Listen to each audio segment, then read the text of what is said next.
السلام علیکم ناظرین، آپ دیکھ رہے ہیں لائرز فرنٹ۔ آج ہم بات کریں گے کہ دعویٰ بے دخلی غیر قانونی قبضہ کیا ہوتا ہے۔ آسان الفاظ میں یہ کہ اگر کوئی آپ کی پراپرٹی پر غیر قانونی طور پر قبضہ کر کے بیٹھ جائے یا آپ کا کرایہ دار آپ کی پراپرٹی کو حالی نہ کر رہا ہو تو اس کو وہاں سے قانونی طور پر کیسے بے دخل کیا جائے گا۔ اس مقصد کے لیے دیوانی عدالت میں ایک دعویٰ دائر کیا جائے گا جسے دعویٰ بے دخلی غیر قانونی قبضہ کہا جائے گا۔ اس سے مراد اگر کوئی انسان کسی دوسرے انسان کی جگہ پر غیر قانونی طور پر قبضہ کر کے بیٹھا ہو اور اس میں جس کی زمین پر قبضہ کیا ہے اس کی مرضی شامل نہ ہو اور نہ وہ زمین اس کی ملکیت ہو اور نہ ہی اس نے حصے پر رہن وغیرہ یا کسی اور طریقے سے معاہدے کے تحت حاصل کی ہو اور وہ صرف بدمعاشی اور زبردستی سے اس زمین پر قبضہ کر کے بیٹھا ہو، چاہے یہ زمین زرعی ہو یا سکنی ہو، تو وہ شخص یہ جگہ نہ چھوڑ رہا ہو تو پھر اس زمین کا قبضہ حاصل کرنے کے لیے عدالت دیوانی کو اختیار دیا گیا ہے اور بذریعہ دعویٰ بے دخلی غیر قانونی قبضہ دائر کر کے جگہ کا قبضہ حاصل کیا جا سکتا ہے اور عدالت دیوانی اس شخص سے قبضہ اصل مالک کو واپس دلاتی ہے۔ یہ دعویٰ دائر کرنے کے لیے دو چیزیں ثابت کرنی ہوتی ہیں، ایک یہ کہ زمین جگہ اس کی قانونی ملکیت ہو اور دوسرے شخص نے اس پر غیر قانونی قبضہ کیا ہو۔ اس دعوے کے اندر مدعیان جو ہیں، اگر ایک مدعی ہے یا پھر ایک سے زیادہ ہیں تو وہ مدعیان کہلائیں گے۔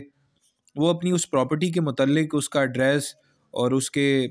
جو بھی اس کی جمع بندی، کھیوٹ نمبر، خطونی نمبر وغیرہ، خسرہ نمبر، یہ ساری جو جتنی بھی انفارمیشن ہے وہ اس میں لکھی جائے گی۔ اس پراپرٹی کے مشرق، مغرب، شمال، جنوب میں جو بھی ہے وہ سارا کچھ لکھا جائے گا۔ اس کے علاوہ یہ بتایا جائے گا کہ اس دعوے میں کہ یہ پراپرٹی جو ہے وہ اسی شہر میں مطلب کہ موجود ہے جس شہر کے عدالت میں، جس ضلع کی عدالت میں یہ دعویٰ دائر کیا جا رہا ہے۔ اس کے علاوہ اگر کورٹ فیس لگتی ہے تو وہ ہو جائے گا، ادروائز نہیں۔ تو یہ ساری چیزیں کر کے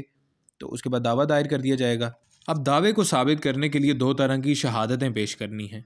ایک زبانی شہادت اور دوسری دستاویزی شہادت، یعنی اورل ایویڈنس اور ڈاکومنٹری ایویڈنس۔ اس کے اندر زبانی شہادت میں مدعی بطور گواہ ہو سکتا ہے، اس کے تائیدی گواہ ہو سکتے ہیں، دستاویز کی تحریر کا گواہ، اور اسٹامپ فروش جو ہے جس نے اسٹامپ لکھا ان کے ایگریمنٹ کا وہ خود بھی گواہ ہو سکتا ہے، یہ ساری چیزیں۔ اس کے بعد دستاویزی شہادت جو ہے اس میں اقرار نامہ یعنی جو تحریر ہے وہ ہو سکتی ہے، نقل رپٹ روز نامچے کی ہوگی اور نقل جائیداد وغیرہ ہوگی۔ زبانی شہادت میں سب سے پہلے جو مدعیان ہیں وہ حلف لیں گے اور اپنا بیان وغیرہ ریکارڈ کروائیں گے۔ بیان ریکارڈ کروانے کے بعد دوسرا جو مرحلہ ہوگا وہ یہ ہوگا کہ وہ مدعیان اور جو بھی دوسرے گواہان پر ان پر جرح کی جائے گی۔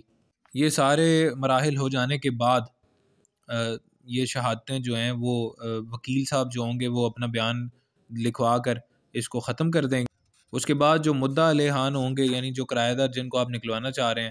وہ اس کا تحریری طور پر جواب دعویٰ دیں گے اسی عدالت میں۔ ان کا بھی یہی سارا پروسیجر ہوگا، وہ بھی بیان ریکارڈ کروائیں گے، ان پر بھی کہ کہتے ہیں آپ کے وکیل صاحب جرح کریں گے اور اسی طرح سارا کچھ ہوگا۔ اور آخر میں جب یہ ساری شہادتیں ہو جائیں گی تو ان سب کو دیکھ کر تو جج صاحب جو ہیں وہ ایشو فریم کریں گے اور فیصلہ کریں گے کہ آیا کون صحیح ہے اور کون غلط ہے، اور اس کے مطابق اگر بنتا ہوگا تو آپ کو قبضہ دلا دیا جائے گا۔